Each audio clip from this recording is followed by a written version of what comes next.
Hey, John here. In today's lesson, I'm going to share a 6-string alternate picking arpeggio exercise. By incorporating this short exercise in your daily routine for, let's say, a month or two, you will really upgrade your string crossing abilities. One of the harder parts when it comes to alternate picking is the string crossing. So it just makes sense that incorporating an exercise that focuses on that very problem will enable you to upgrade your entire alternate picking technique. So I'm going to show you the exact exercise that I use daily, and I'm also going to take you through exactly how I practice it. Since you have the tabs in the description below, I'm going to be quite quick here so we don't waste any time. I'm going to show you this one in the key of A here at the 5th fret, but we're going to move it around the fretboard once you learn it. So we'll start here with this A major shape.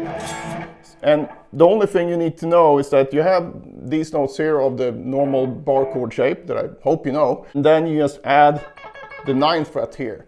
So we're going to have one note per string except for the top E string. So we're just going to go alternate picking starting with a downstroke. When we get back to the A note here, we're going to go into F major, which sounds kind of crappy with distortion, but it's basically A major to F major with A in the bass. And this sounds kind of sci-fi-esque and otherworldly. The reason for that is something called modal interchange. This is not a theory lesson, but modal interchange is basically just borrowing a chord from another key.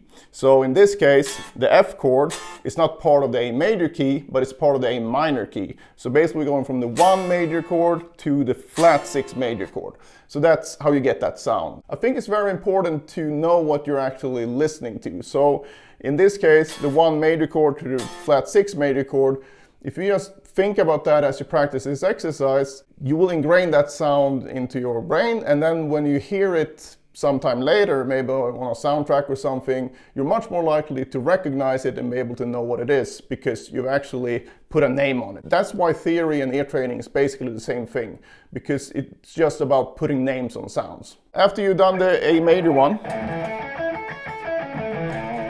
we go to this F major, like I said. This shape is going to be the same in terms of notes per string. So one note per string except on the top. 5th fret, 6th, 7th, 5th, 6th, 5th. And then you have the 8th here instead. So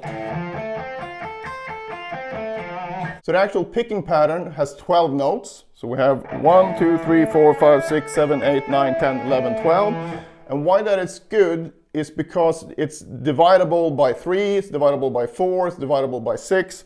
And what I'm getting at here is that you can use triplets, you can use 16th notes, you can use 16-note triplets, and 8th notes as well, obviously. And using different subdivisions when you practice will make it less boring, but you will also strengthen your timing, and the timing and the synchronization and your overall technique are very closely related. So when we combine them, it sounds like this.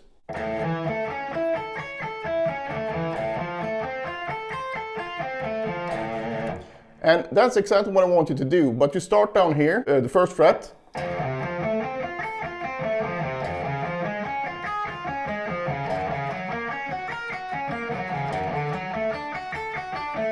And just go up in half steps like that. So you do 1 rep per fret, all the way up, and once you reach the top, you start again with an upstroke. So you turn the picking around, very important. And then you work yourself down again in half steps. And once you're back here again, you're gonna restart the exercise, again with a downstroke, but now we're gonna start at the top note of each pattern. So if we start here, so we have this shape, right? So we go.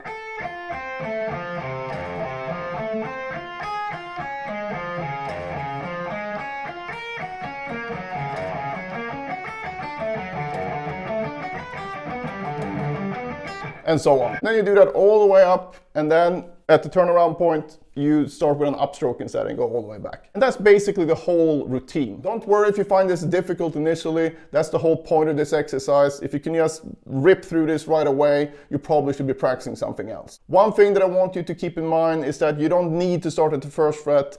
That's going to depend on the size of your hands and what you feel comfortable with. So never ever push through any kind of pain or tension that shouldn't be there. In other words, you can start at the 5th fret, go all the way up and all the way back here. So wherever you feel comfortable starting, that's your starting and ending point for the exercise. Now it's your turn.